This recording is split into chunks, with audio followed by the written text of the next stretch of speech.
Fala, galerinha cinéfila, tudo bem? Eu sou o Bertier e esse é o Take História. Hoje nós vamos falar sobre os 3 últimos filmes da tetralogia Jogos Vorazes. Nós vamos dar uma enxugada, porque o primeiro vídeo ficou um pouco mais longo do que devia, e nós vamos falar sobre o que nós podemos pegar de Império Romano e Segunda Guerra Mundial dentro da história do filme. Solta a vinheta, produção!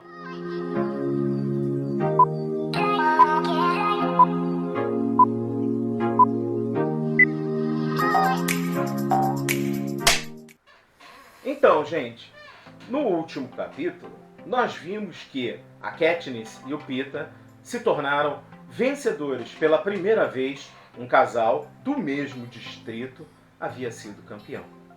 Porém, o presidente Snow continuou perseguindo a Katniss porque ela se tornou um símbolo. E o Snow, por ser um homem muito inteligente, sabe que o tipo de símbolo que ela se tornou era muito perigoso. E como as entrevistas, as viagens da Katniss junto ao Peeta para fazer a vitória, fazer a festa da vitória em cada um dos distritos, não estava saindo muito bem como o presidente Snow pretendia. Afinal de contas, a revolta dentro dos distritos só fazia crescer. A Katniss, inclusive, vê um dos manifestantes ser morto na frente dela. Então, o presidente Snow pressiona a Katniss e a Katniss promete que vai se esforçar mais. Inclusive, o Peeta pede ela em casamento em rede nacional, e isso faz com que as pessoas se acalmem um pouco. Mas o presidente Snow, ele não se convence disso, e junto ao Plutarch Heavensbee, que é o novo idealizador dos jogos, já que o Snow mandou matar o Seneca Crane, ele dá a ideia de fazer um novo jogo. Dessa vez vai ser o terceiro massacre quaternário. O que é um massacre quaternário? É uma edição especial a cada 25 anos. Se vocês lembrarem, a Katniss e o Peeta foram campeões do 74º Jogos Vorazes, e agora seria o terceiro massacre quaternário. Só que, para grande desespero de todos os ex-campeões que tinham na vitória a promessa de nunca mais disputarem os jogos, o que acontece? É a grande surpresa, a idealização de que dentro de cada distrito vão ser sorteados um homem e uma mulher já campeões das edições anteriores dos jogos. E isso é uma sentença de morte para Katniss, porque ela é a única mulher vencedora ainda viva. Campeões existe o Haymitch e o Peeta. Então, o sorteio é fácil. O Haymitch é escolhido, o Peeta se coloca como se oferecendo como tributo, e isso não pode ser desfeito, e a Katniss é o único papel que tem no sorteio. Eles vão para a capital, há uma reunião, eles conhecem os outros vencedores, alguns extremamente mortais, como a Enobaria. Ela, inclusive, cerrou os dentes para ficar com eles serrilhados, para poder participar e matar os outros mordendo a jugular. Então vocês vejam o tipo de mente doente das pessoas que participam dos jogos e dos idealizadores. Mas isso é a história do filme, acontecem várias situações, grupos se formam, pessoas passam a ajudar a Katniss porque eles estão envolvidos com a revolução, uma revolução incentivada pelo Distrito 13, que até aí a gente não sabia que existia, vai ficar sabendo no final do filme, e o Distrito 12 vai ser destruído. Daí vem a fuga, já que a Katniss consegue destruir o tampo do domo que cobria o local dos jogos, e eles fogem. A Katniss vai para o Distrito 13, mas eles não conseguem pegar o Peeta, que fica na capital, sendo torturado e sendo utilizado como máquina de manobra para atrair ou então trair a Katniss. O que acontece? O filme se desenrola e a gente vê uma tentativa de resgate do Peeta através do Distrito 13 com ataques à capital. O Snow vai deixar eles entrarem na capital para resgatarem o Peeta, porque o Peeta teve a mente lavada e foi transformado no que eles chamam de bestante, um animal programado para matar. Mas para chamar a atenção das pessoas, para tirar inclusive a atenção do presidente Snow, o Finnick ele faz um discurso no qual é transmitido para todos de Panem, inclusive para a capital, aonde ele fala da pequena mania do presidente Snow de eliminar os seus inimigos com veneno. Agora vem a hora em que eu desejo fazer uma comparação entre o presidente Snow e Adolf Hitler. E que comparação seria essa? A eliminação dos seus inimigos. O inimigo comum da Alemanha eram os judeus. Então, os judeus, os comunistas, ciganos, os viciados, todos eles eram levados para o campo de concentração e, bem ou mal, acabavam morrendo na câmara de gás ou executados. Agora, no filme, a gente pensa que o Finnick está dando uma desculpa, falando que o presidente Snow ele envenenava os seus inimigos e para que ninguém descobrisse isso, ele bebia do próprio veneno e tomava um antídoto, só que esse antídoto ele não era tão eficaz e ele ficava com feridas na boca, por isso que ele cheirava a rosas e sangue, inclusive a Katniss fala isso nos livros. Quem é que faz isso também? Adolf Hitler, quando ele vai fazer o seu projeto de chegada ao poder na Alemanha, e não se esqueçam que Adolf Hitler chegou ao poder através do voto popular, numa época em que a Alemanha estava devastada economicamente, principalmente não por causa da Primeira Guerra Mundial, e sim por causa da crise de 29. A crise de 29 levou à falência os Estados Unidos, a Europa, e como a Europa e os Estados Unidos estavam ligados à América do Sul, África e Ásia, todos esses locais foram afetados. Então, Hitler ele tinha o apoio de uma milícia preparada e armada, tirada de vagabundos, marginais, encrenqueiros, bêbados, não por ideia de Hitler, mas por causa de um líder chamado Ernest Röhm. E ele cria a SA. A SA era a guarda pessoal de Hitler e ela ajudou ele a chegar ao poder.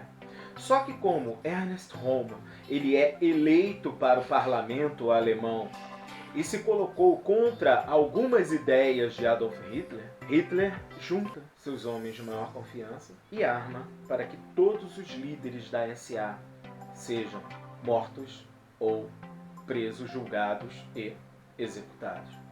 Ernest Röhm vai ser um deles. Então, essa noite em que todos esses homens foram capturados é conhecido como a Noite das Longas Facas. Isso está na história. Então, vejam, essa ideia de executar aquelas pessoas mais próximas, nós vemos nas duas histórias, tanto de chegada ao poder e a sua manutenção do poder do presidente Coriolanus Snow, quanto da chegada e a permanência do poder de Adolf Hitler. Então, vem os dois próximos filmes, que na verdade é o mesmo livro, Jogos Vorazes, A Esperança, na qual mostra o avanço do Distrito 13, apoiado por um material bélico juntado por anos e anos e anos, presididos pela presidente Cohen, e eles conseguem invadir a capital e conseguem capturar o presidente Snow. Tem uma parte muito interessante do filme na qual a Katniss vai conversar com o Snow e o Snow mostra para ela que a traição que aconteceu, que levou à morte da irmã da Katniss, a Primrose, não foi ele. Ele nunca mataria crianças, como ele já havia prometido para Katniss. Ele nunca mentiria para ela. E, por incrível que pareça, para nós que acompanhamos o filme de fora, ele realmente faz isso. E ela se convence que quem fez aquilo foi o Distrito 13. O Distrito 13 matou crianças inocentes para tirar o presidente Coriolanus Snow do poder. Há uma reunião entre os principais líderes do Distrito 13, dos jogadores dos Jogos Vorazes. A Katniss, o Peeta, o Haymitch estão presentes. E a presidente Coin disse que deve haver novos Jogos Vorazes. Alguns se revoltam, outros ficam a favor. Há uma votação e a presidente Coin ganha. Então vai haver a execução do presidente Snow em praça pública. E nesse momento, quem ia fazer a execução é a Katniss. A presidente Coin está a uns 7, 10 metros acima e atrás do pelourinho aonde o presidente Snow estava preso. O que acontece nesse momento? A Katniss puxa o seu arco e flecha, mira no coração do presidente Snow e o presidente está extremamente calmo porque ele, por causa da doença que ele desenvolveu, ele estava muito doente, já estava tossindo sangue há algum tempo, ele iria morrer de qualquer jeito. A Katniss faz uma escolha e ela dispara a flecha no coração. Não do Snow, mas da Coin. Há um alvoroço descontrolado. O presidente Snow ele é atacado pela população, mas ele morre rindo porque ele, bem ou mal, acabou vencendo a Coin. A Katniss é levada dali, há uma eleição e uma outra representante dos revoltosos é eleita a presidente e a Katniss é perdoada e mandada para o Distrito 12. Para o que sobrou do Distrito 12 foi bombardeado no final do segundo filme. E é isso. A Katniss casa realmente com Peeta e termina o filme com 2 filhos. Eu acho a história extremamente interessante. Tenho a minha crítica a Katniss ter tido 2 filhos, porque ela passa boa parte dos livros e dos filmes falando que nunca teria isso. Mas, debatendo com outros amigos, eles me mostraram que a paz que estava reinando ali permitiu com que ela fosse feliz com o Peeta. E é isso. Aconselho vocês a verem os filmes, a lerem os livros. Se gostaram da nossa conversa, deixar um joinha aí no vídeo, fazer a inscrição e repassar para todos aqueles que vocês conhecem. Semana que vem nós vamos falar de Guerra nas Estrelas. Um abraço e, para ódio de quem gosta de Guerra nas Estrelas, vida longa e próspera.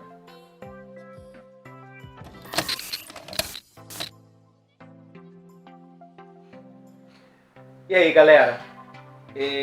Eu gostaria de falar algumas coisas porque essa tetralogia de filmes e trilogia de livros fez muito sucesso. A Suzanne Collins fez muito sucesso. Essas produções transformaram a Suzanne Collins numa mulher muito, mas muito rica. E ela resolveu continuar a história, não para frente, mas fazendo um prequel, mostrando como o presidente Coriolanus Snow se transformou no que ele era, escrevendo o livro A Cantiga dos Pássaros e das Serpentes, onde mostra que o Snow ele vinha de uma família que já foi rica e importante. O seu pai, Crassus, chegou a ser um dos líderes de Panem, do exército de Panem. Porém, com a morte de seu pai, poucos meses, a morte de sua mãe, dando à luz a sua pequena irmã e a sua irmã também morrendo, ele é criado pela avó e tem que lutar, escondendo de todos a pobreza que se apossou da família Snow e tentando chegar ao sucesso com a sua inteligência e com seu charme. Ele chega a algum lugar ele passa a fazer parte da produção dos Jogos Vorazes. E ele tem como presente, e ele odeia esse presente, ele passa a ser o mentor de uma menina e um menino, lógico, do Distrito 12. Num primeiro momento, por ser o Distrito 12, o distrito mais pobre, aonde normalmente os homens e mulheres que participavam, os meninos e meninas que participavam dos jogos sempre perdiam, ele ganha a sorte grande porque a tributo feminina do Distrito 12 é uma estrela e ele consegue fazer ela ganhar importância antes dos jogos.